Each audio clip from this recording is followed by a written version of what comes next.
Hola, ¿qué tal a todos? Bienvenidos a este espacio una vez más. El día de hoy vamos a comentar un par de fragmentos, una serie de fragmentos de una novela de Georges Perec, escritor francés, que se llama Un hombre que duerme.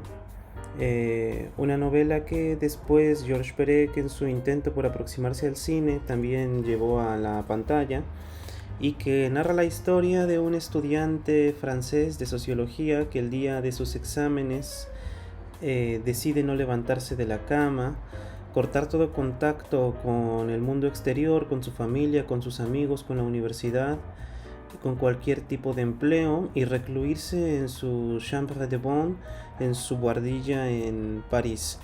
Y resguardado allí, en esta especie de santuario en la cual él encuentra un espacio de reclusión para comenzar una reflexión que podríamos tildar de existencialista, pero también podríamos llamar pesimista y al mismo tiempo también iluminada. Él va a tener un viaje interior a través del cual descubrirá ciertas cosas muy interesantes. Yo creo que la portada del libro ya es bastante sugerente. Hay una imagen que está plagada de signos, de pequeños elementos, cuadros, sellos postales, plumas, telas y toda clase de detalles. Bien, porque desde cierto punto de vista Georges Perec forma parte de una estirpe de escritores franceses que están atosigados por el final de la Segunda Guerra. Georges Perec, que era hijo y nieto de padres y de abuelos polacos judíos, es hijo de una familia que ha huido de Polonia en el surgimiento del Tercer Reich y que llega a París a instalarse justo en el momento en el que da comienzo la Segunda Guerra Mundial, en el año de 1937, si no mal recuerdo. Y en este París de la Segunda Guerra, su padre se enlista al ejército para luchar en el ejército francés y muere en el frente de batalla. Algunos años después, en el año de 1940, su madre, que tendrá un idéntico destino, pero ella recluida en el campo de concentración de Auschwitz, morirá también junto con su hermana, víctima de este holocausto. Toda su familia sufrirá un destino similar. Y él se irá a vivir pronto, con una edad, todavía en la infancia, a casa de unos tíos que lo irán alejando poco a poco del judaísmo y lo irán acercando al catolicismo, pero que me parece muy importante recalcar que Georges Perec fue un niño sin, familia nuclear, pero al mismo tiempo con una infancia bastante alejada de la intempestiva barbarie de la guerra. Él estuvo siempre bajo el cuidado de su tío y su tía, conviviendo con sus primos en un ambiente de la campiña francesa, en donde pudo formarse desde la más tierna infancia en lecturas, en estudios, en juegos sobre todo. Después él estudiará sociología, pero abandonará la carrera y comenzará a escribir en un internado que hace en Yugoslavia. La primera novela suya, llamada Las Cosas, ya tiene un título bastante sugerente y me parece que podríamos empezar por allí, porque Las Cosas es un texto en el que Georges Perec precisamente habla de las cosas. Habla de las cosas, pero de los pequeños detalles de las cosas, en donde Perec piensa que puede encontrar una especie de revelación sacra, no ya en los grandes eventos históricos, en las grandes batallas, en los grandes amores, en las grandes tragedias, pero apuntando la mirada siempre a un corcho de una botella de vino que le revela la historia de un hombre que vivía en la campiña francesa y que se dedicaba a fabricar vino, pero cuya madre aquel día había muerto, y por esa razón este hombre no había podido ese día hacer un vino de la máxima calidad, porque la viña dependía, y la cosecha de las uvas dependía del estado de ánimo de este campesino francés. Para Perec, los pequeños detalles, las pequeñas cosas revelaban no solamente una gran historia, una gran tragedia, sino algo así como una redención, como un conocimiento más allá de las miras que nos pueden ofrecer los grandes objetos o los grandes eventos de la existencia. Por eso esta portada es muy reveladora, porque tiene ya aquí el tema de lo que es esta novela, Un hombre que duerme. Después de Las Cosas, Georges Perec trabaja en algunos periódicos, se dedica a escribir reseñas y posteriormente escribe esta novela, Un hombre que duerme, que a mí me parece que podríamos decir que es su tránsito ya a una forma de literatura que podríamos tildar de experimental, de juguetona, incluso de digamos, la literatura para soltar la risotada, no la literatura para digamos, sentarse a reflexionar sobre la muerte o sobre Dios o sobre la existencia, sino una literatura que parece más bien enfocada a digamos, el juego, pero no un juego baladí, un juego que tiene mucho que ver con el puzzle, con el enigma, con el acertijo, y al mismo tiempo tiene que ver también con el cambio de sentido de las palabras, como darle la vuelta al sentido, al significado. Y bueno, posteriormente Georges Perec formará parte de este grupo llamado Oulipo, este grupo de escritores experimental fundado por Raymond Queneau, y que para Perec será fundamental, sobre todo cuando publique La vida, instrucciones de uso, una novela en la que ya podemos observar a un Perec maduro, haciendo ya de demiurgo de una obra en la que el rompecabezas es el tema central. El rompecabezas en un sentido metafórico, porque el rompecabezas tiene que ver precisamente con la idea de quebrar las ideas, de romper el sentido de las palabras, pero al mismo tiempo el rompecabezas como puzzle, como este juego infantil o no tan infantil, piensa Perec, en el que uno tiene que armar un paisaje uniendo las figuras de una imagen. Y no solamente el puzzle, el rompecabezas en ese sentido metafórico, pero también literal, sino la predilección que muestra Georges Perec por hacer listas. A Perec le encanta hacer listas de cosas. Y estas listas generalmente tienen algo de revelador, porque justo cuando parece que sus personajes están por entrar en una reflexión, digamos, decimonónica, a la manera incluso de Stendhal, a la manera de Flaubert, por ejemplo, Georges Perec no deja que sus personajes se metan en este diálogo interior, en esta reflexión psicológica sobre sus motivaciones, sobre su destino, sobre los grandes conceptos de la filosofía, digamos, de la filosofía de la vida cotidiana, como pueden ser, por ejemplo, los celos, el amor, digamos, el paso del tiempo, el alejamiento entre los seres queridos, las familias, etcétera. Digamos, esta filosofía que es una filosofía de café que se da generalmente, por ejemplo, en momentos en los que un par de personas están bebiendo un café en un bar y cogen un periódico y se ponen a platicar.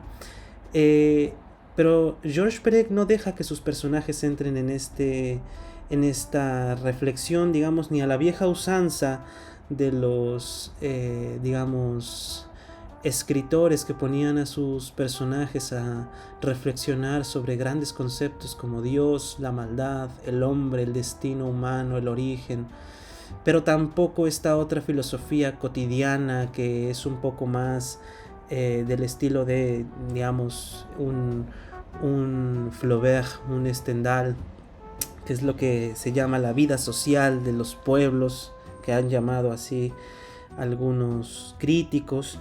Pero Georges Perec pone a sus personajes a reflexionar sobre las cosas que observan en ese momento. Digamos, un personaje de pronto se muestra taciturno, melancólico, y Perec lo que hace es que este personaje se fije, yo qué sé, ¿no?, en la tapa de la botella que tiene frente de sí, o en la pata de la mesa del café que no está bien colocada y que tiene, digamos, que chirría, que necesita aceite.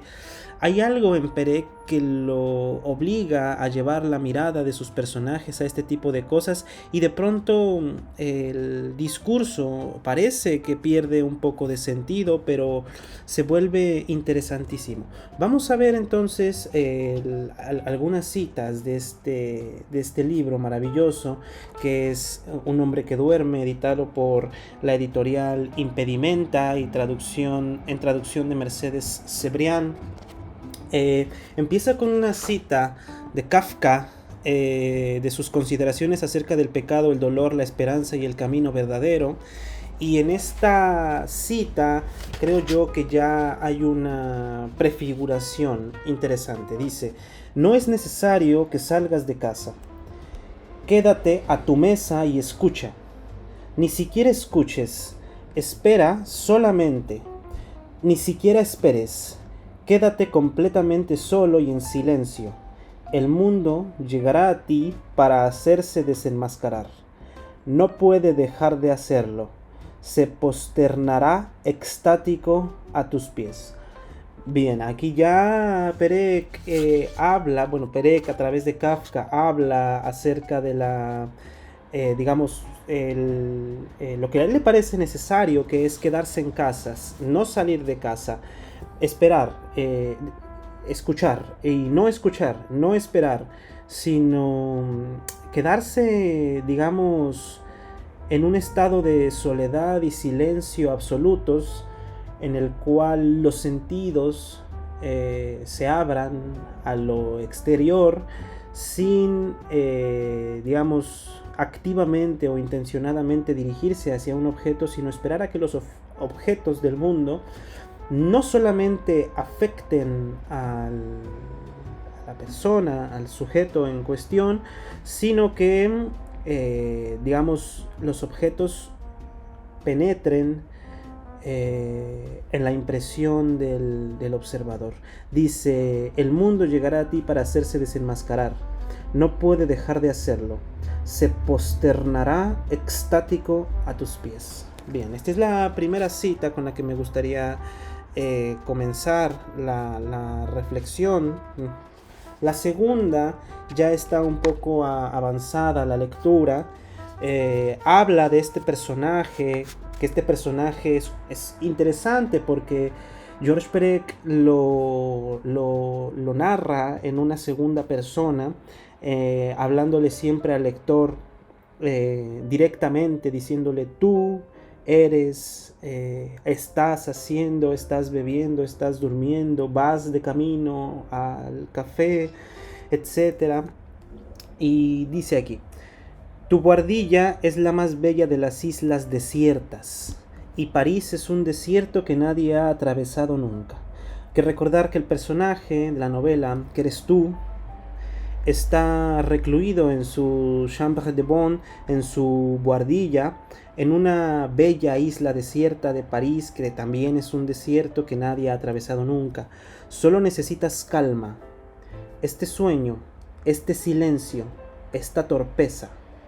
Que los días comiencen y que los días acaben, que el tiempo transcurra, que tu boca se cierre, que los músculos de tu nuca, de tu mandíbula, de tu mentón se relajen del todo, que solo el subir y bajar de tu caja torácica, los latidos de tu corazón sigan dando testimonio de tu paciente supervivencia.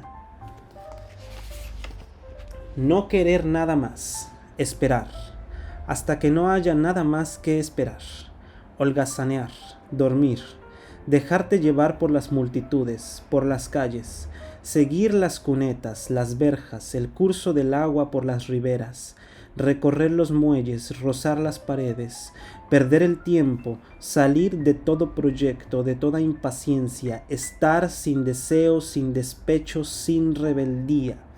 Bien, aquí me parece interesante resaltar esta última frase en la que Perec se enfrenta a cierta idea de la literatura, ¿no? Una literatura de compromiso, una literatura casi, digamos, que se rebela siempre contra algo, contra un poder establecido, sea este poder Dios, sea el Estado, sea digamos, el sistema económico.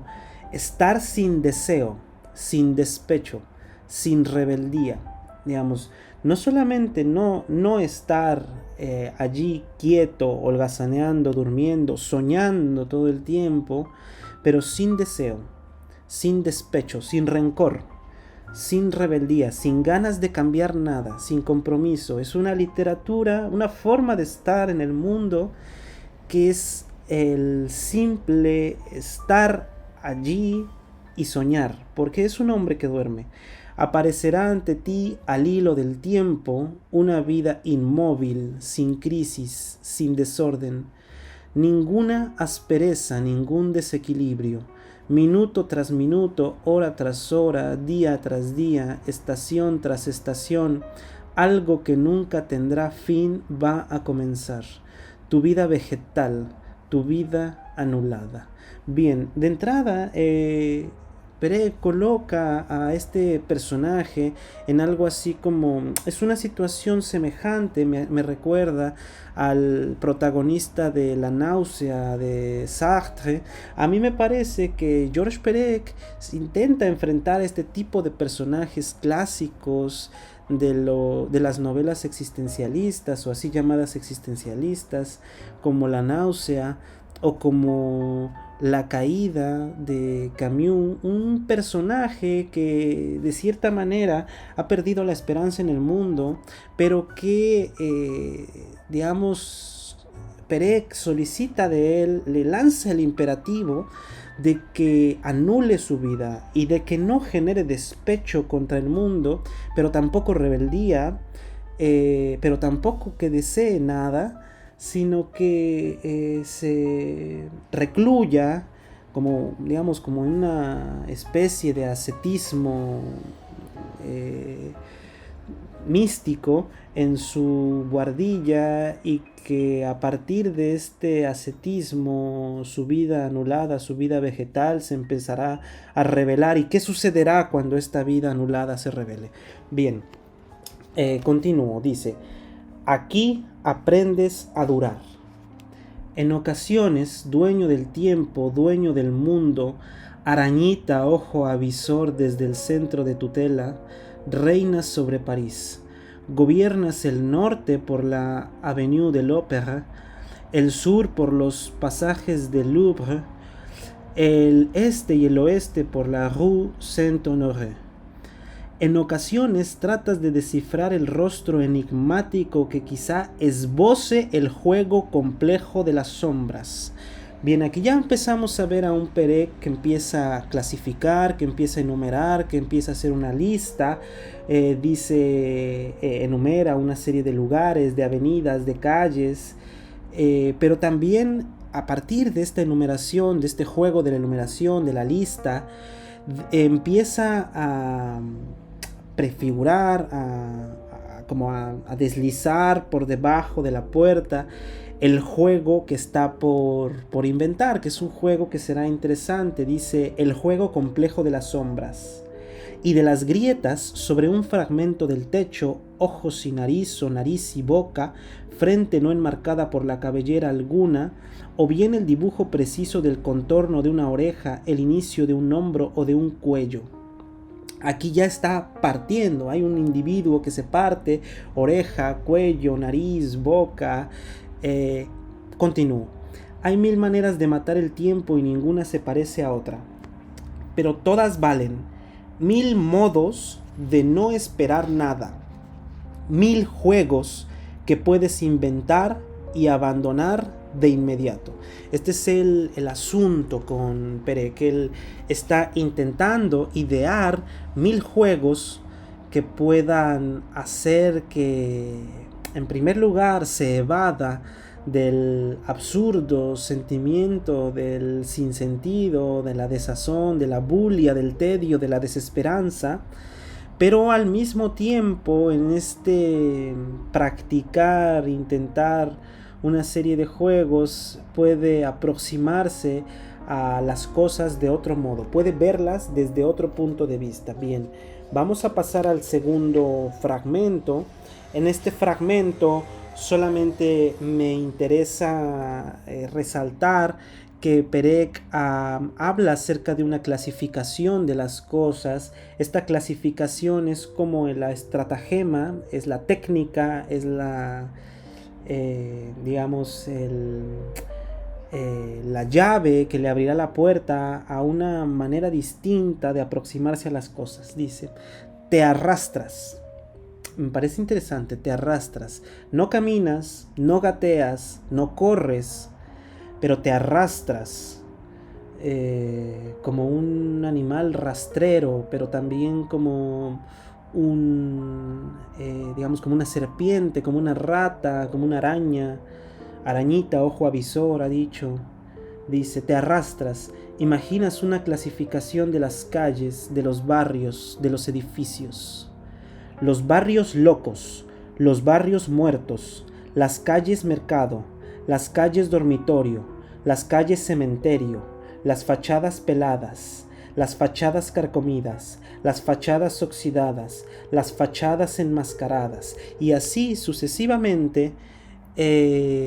Digamos, Perec irá desenmascarando precisamente esta serie de elementos que constituyen el marco general de lo que rodea al personaje, que eres tú. Dice: bordeas los jardincitos adelantado por los niños que corren y hacen deslizar por las verjas una regla de metal o madera. Te sientas en los bancos de listones verdes con patas de hierro fundido esculpidos en forma de zarpas de león. Viejos guardias inválidos charlan con nodrizas de otra época. Con la punta de tu zapato trazas en la tierra algo arenosa, círculos cuadrados, un ojo, tus iniciales. Digamos, aquí el protagonista está ya empezando a jugar con una ramita, pero no sabe muy bien qué hacer. Digamos, esta rama no es, digamos, la rama de los filósofos en la cual podrían quizá adivinar la fragilidad de la naturaleza humana, la fragilidad de la vida, los cercanos que estamos de la muerte. Para Perec no, para Perec con la punta de tu zapato trazas en la tierra arenosa círculos, cuadrados, un ojo, tus iniciales. Descubres calles por donde no pasa nunca un coche, donde casi nadie parece vivir, sin otro comercio que una tienda fantasma, una costurera con su escaparate cubierto por finos visillos en el que parecen llevar toda la vida expuestos el mismo maniquí pálido, descolorido por el sol, los mismos cartones con botones de fantasía, los mismos grabados de moda que sin embargo llevan la fecha del año, o bien un colchonero que ofrece sus somieres, sus patas de cama en forma de bola de huso de hueso de aceituna, sus diferentes calidades de fibra y de drill, o bien un zapatero en el rincón que le sirve de tenderete, cuya puerta es una cortina hecha a base de tapones planos de plástico de todos los colores, ensartados con hilos de nylon. Digamos, aquí ya el discurso de Perec está entrando en un terreno, digamos, del detalle, que incluso parece fútil, insulso, vacío. Digamos, a mí no me interesa mucho saber que un zapatero en el rincón, etcétera, con hilos de nylon, planos de plástico, tapones, pero es precisamente el juego que mucho después, además, Perec convertirá en la vida instrucciones de uso, en la estrategia de entrada para empezar a contar una historia que revela el secreto de las cosas. Ese es el asunto, el secreto de las cosas. Digamos, por la calle pateas sin quererlo un zapato viejo, pero te detienes por un instante a contemplar este zapato que por alguna razón está húmedo, que por alguna razón está lleno de tierra, y en él puedes adivinar la historia de un hombre, de una mujer que lanzó este zapato por la ventana descuidadamente, y entonces Perec se pregunta: ¿y en dónde está el otro par? ¿En dónde está el otro zapato? Y este tipo de preguntas que parecen baladíes son realmente el meollo de todo el asunto. Vale, vamos a pasar entonces a allá el penúltimo fragmento que leeremos de esta novela, Un hombre que duerme. En esta parte la enumeración, la lista, ya pasa a conformar un juego. Y este juego es el juego del pinball, que después el pinball se convertirá en una figura que es una metáfora de la desesperación, que al mismo tiempo es un juego, como veremos a continuación. Dice, esto es la página 95. Libre como una vaca, como una ostra, como una rata. Pero las ratas no buscan conciliar el sueño durante horas. Pero las ratas no se despiertan sobresaltadas, invadidas por el pánico, empapadas en sudor. Pero las ratas no sueñan. ¿Y qué puedes hacer tú contra tus sueños? Este pasaje es sencillamente magistral. Las ratas no sueñan. ¿Y qué puedes hacer tú contra tus sueños? Bien, continuamos. Las ratas no se muerden las uñas y sobre todo no metódicamente durante horas enteras hasta que la extremidad de sus garras no sea más que una llaga difusa. Tú te arrancas la placa córnea hasta el centro de la uña, magullando los lugares donde ésta se une a la carne, desgarras los padrastros casi a lo largo de toda la tercera falange hasta que la sangre comienza a brotar, hasta que los dedos te duelen tanto que durante horas el menor contacto te resulta hasta tal punto insoportable que no puedes agarrar nada y te ves obligado a sumergir las manos en agua hirviendo. Aquí el relato de la desesperación, de la angustia, de la ansiedad que puede llegar a provocar este evento en el que el personaje, que eres tú, se acaba de, digamos, arrancar un padrastro de la uña hasta la tercera falange, la sangre brota, tienes que meter la mano en agua hirviendo, pero la narración a detalle es tan puntillosa que resulta, digamos, horrorosa. Pero las ratas, continúo, pero las ratas, que tú sepas, no juegan al pinball. Te pegas a las máquinas durante horas, durante noches, rabiosa, frenéticamente. Jadeas pegado a la máquina, acompañando los rebotes de la bola metálica con sacudidas de pelvis.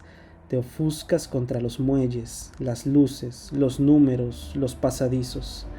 Mujeres pintadas cuyos ojos se encienden, cuyos abanicos se cierran. No puedes luchar contra el tilt. Puedes jugar o no jugar. No puedes entablar un diálogo. No puedes hacerle decir lo que no sabría decirte.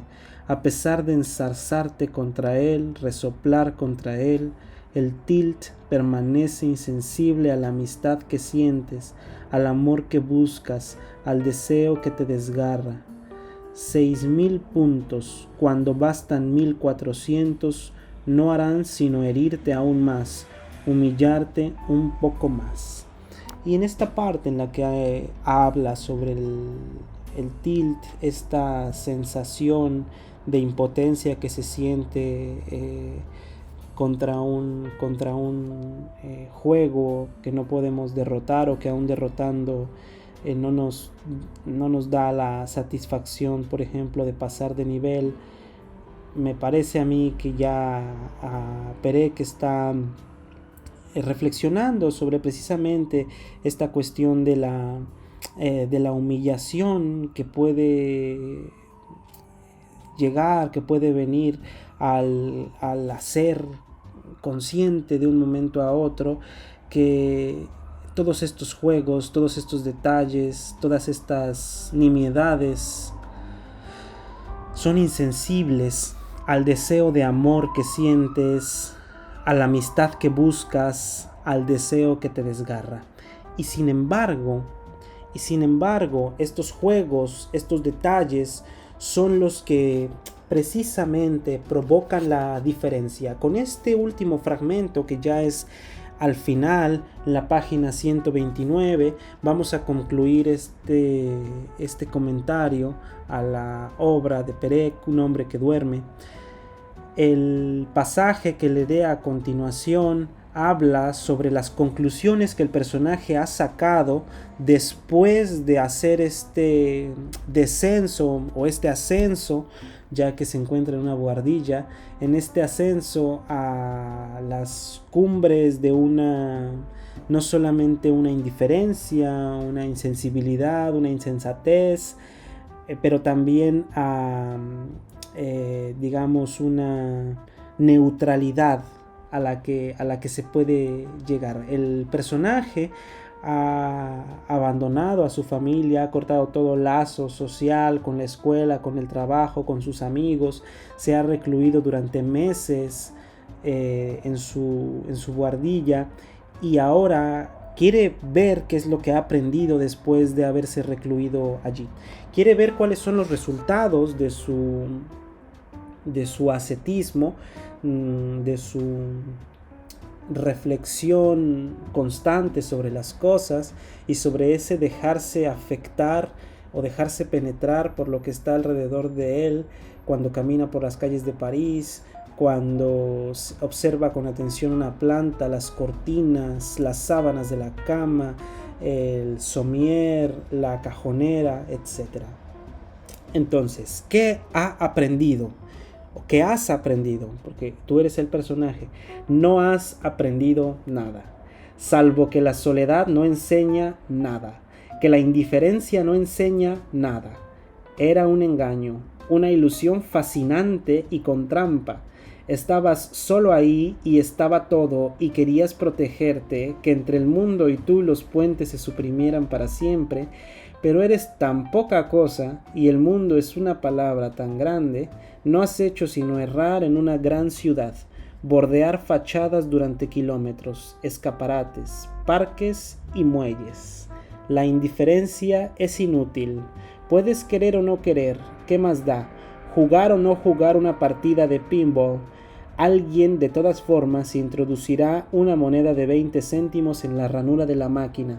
Creerás que comiendo cada día lo mismo realizas un gesto decisivo, pero tu rechazo es inútil. Tu neutralidad no quiere decir nada. Tu inercia es tan vana como tu cólera. Entonces, este estado que parecía que estaba a punto de llevar al protagonista a una especie de revelación sacra acerca de lo que iba a descubrir en el secreto más íntimo de las cosas, pues no le enseña nada finalmente. La indiferencia es inútil, la neutralidad, lo único que le ha enseñado es que la neutralidad no enseña nada. Bien, dice: durante mucho tiempo has construido y destruido tus refugios, el orden o la inacción, la deriva o el sueño, las rondas nocturnas, los instantes neutros, la fuga de las luces y las sombras. Quizá podrías aún durante mucho tiempo continuar mintiéndote, embruteciéndote, emperrándote, pero el juego ha terminado. El juego ha terminado. La gran juerga, la ebriedad falaz de la vida suspendida. El mundo no se ha movido y tú no has cambiado. La indiferencia no te ha dejado indiferente. No estás muerto, no te has vuelto loco. Esta es la forma más, palmaria, radical, que George Perec puede hallar para terminar su novela, porque toda la novela ha estado intentando decirnos que la vida suspendida a la que se refiere aquí, la vida suspendida es la única forma que tienes para aproximarte a la verdad, a la revelación, a eso que se nos escapa y que llamamos amor, o llamamos Dios, o llamamos dolor, o llamamos como queramos llamarlo, y que es falaz, es una impostura.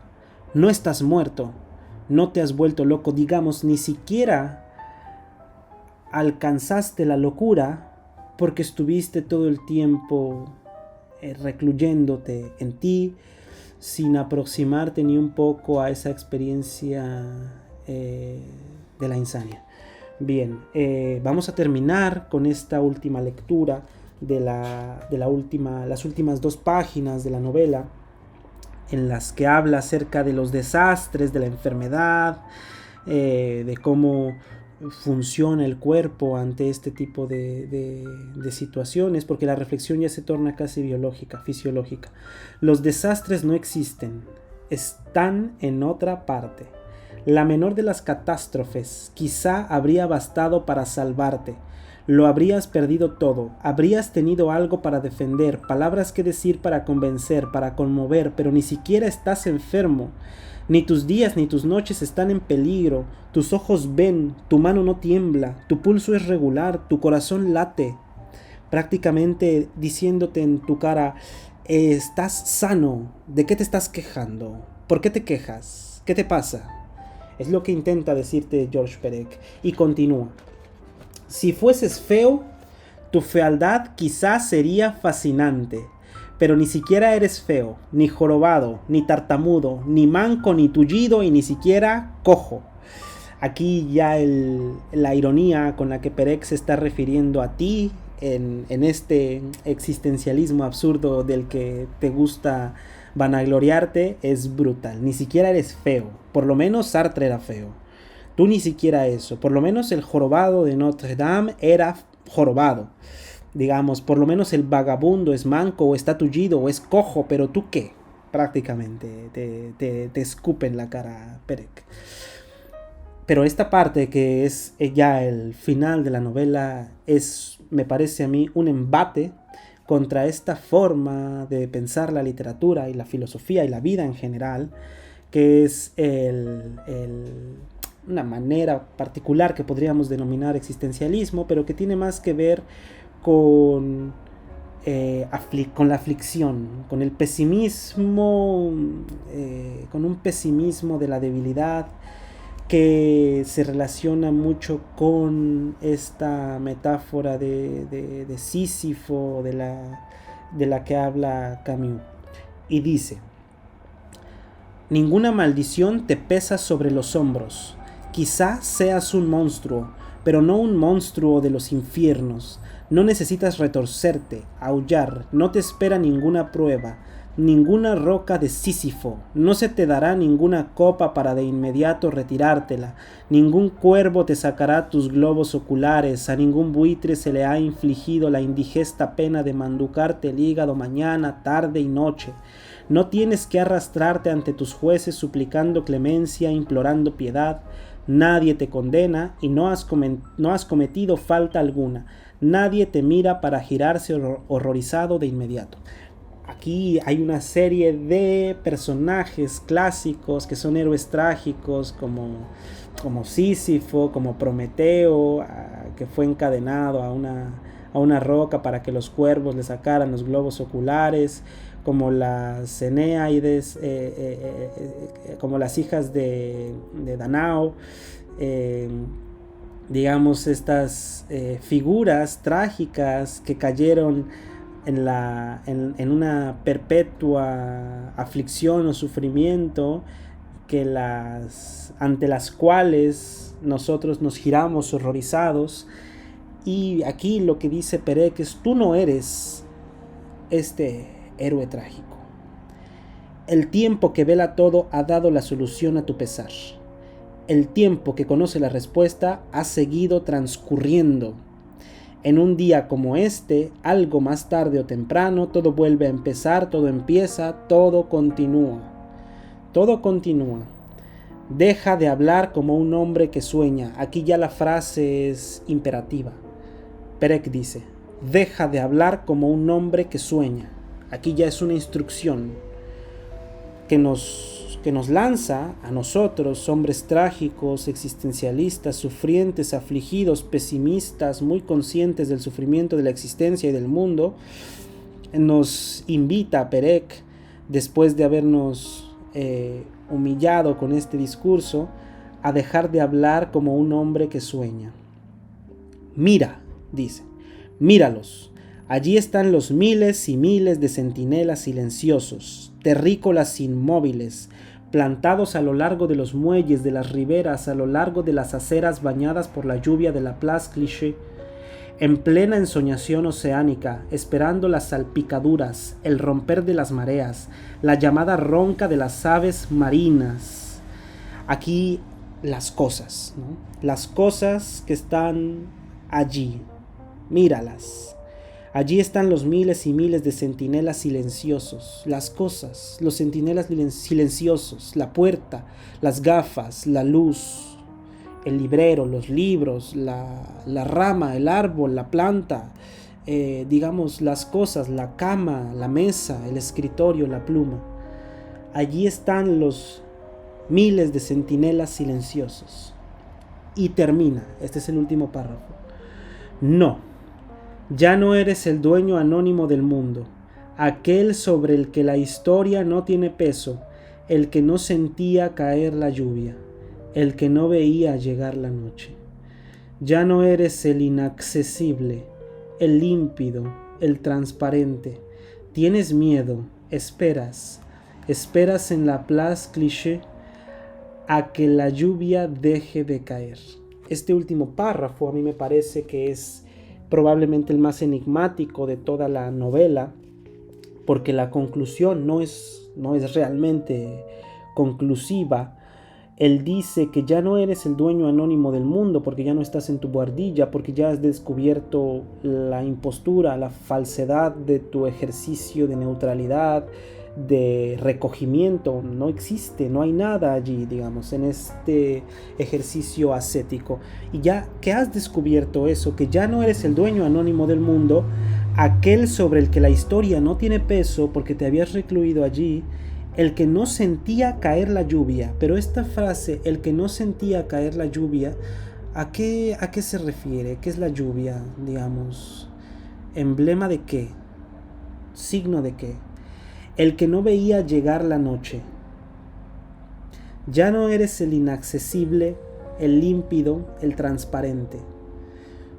Tienes miedo, esperas. Esperas en la Place Clichy a que la lluvia deje de caer. Esperas a que la lluvia deje de caer. Bien, pues así termina la novela de Perec enigmáticamente, de manera misteriosa, sin lugar a dudas. Y así también concluimos este video. Muchas gracias por ver. Por allí, si tienen algún comentario, pueden mandármelo al correo o escribirlo también en la caja de comentarios. Y nos vemos próximamente con otro comentario a otro fragmento. Adiós.